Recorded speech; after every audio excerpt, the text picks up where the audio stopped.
There's a legend up north in the timberland of an ape-like thing that walks like a man. People try to track it, but it won't stay put.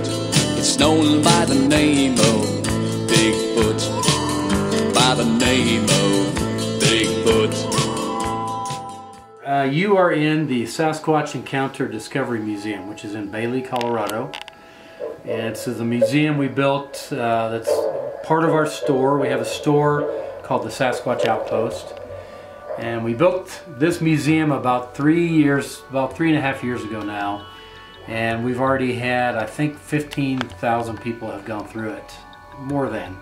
So for a little town like Bailey, which is a one-horse town, that's a lot of people. And what it says to me is it just shows the interest in this topic of Sasquatch. The movie, which is The Legend of Boggy Creek, when it first came out in the theaters, I saw it as a kid. I think I was 10.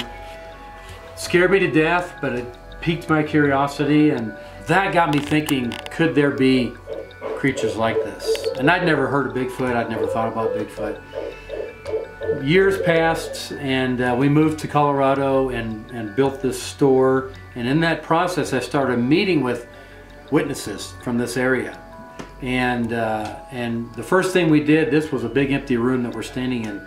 We put up that map and started tracking people's sightings, and it just exploded. People were coming out of the woodwork who had seen Bigfoot, heard them, found tracks, had things thrown at them that they thought were Bigfoot. So yeah, it's been phenomenal, and it's just grown and grown and grown since then, and we're about to expand again. So right now we're in my friend Jim Meyer's museum, the Sasquatch Outpost in Bailey, Colorado. It's an amazing little museum. As you notice walking through here, he's put a lot of work into this thing, and it's all been done by one guy, and he's actually going to be doing an enlargement here, and some of my own personal stuff is here in the museum as well.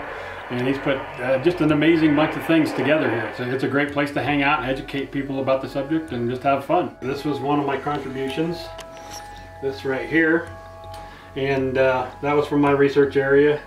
It laid there for about a year before I cut it off because I didn't want to make him mad after he did that, but it was actually twisted around the base of the tree. They did break a new one off here this year. I have photographs of that as well. But have that.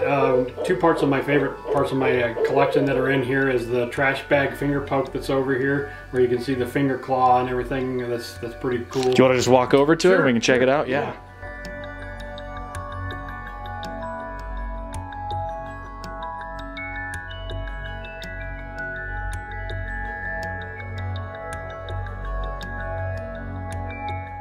So this is what I was talking about. This was an amazing night. It got rather intense. Had an encounter with the parent and the baby. The baby has become quite familiar with me now. That's been 8 or 9 years ago now, I guess. And he's quite large now. The baby then was only a couple feet tall, but now I think he's about 8 feet tall. We've seen him numerous times. He comes around my camp quite frequently. Yeah, I just took its big finger and poked it through this heavy-duty contractor bag we had hanging in the tree, and so that's one of my favorite parts. Another one of my favorite parts is this track I got last year up there. If you can flip it over, I don't know if I might ask Jim, but if you can flip it over, you can actually see the claws, and you can kind of see them from the side. Over here, you can see the claw where the toenail would be. It's on that big toe there.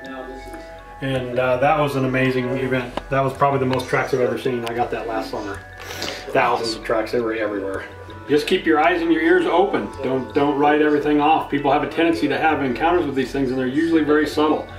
They're trying to either get you out of there, or they may be trying to talk to each other without really giving you any notice that they're there. So you'll hear chirps and whistles.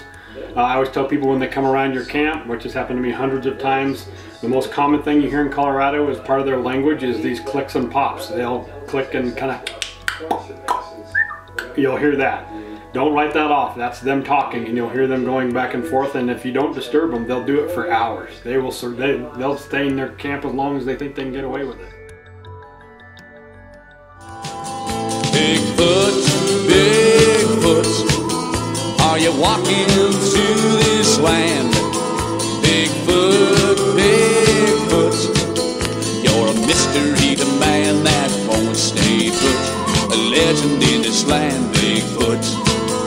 You're a mystery to man that won't stay put. A legend in this land, Bigfoot.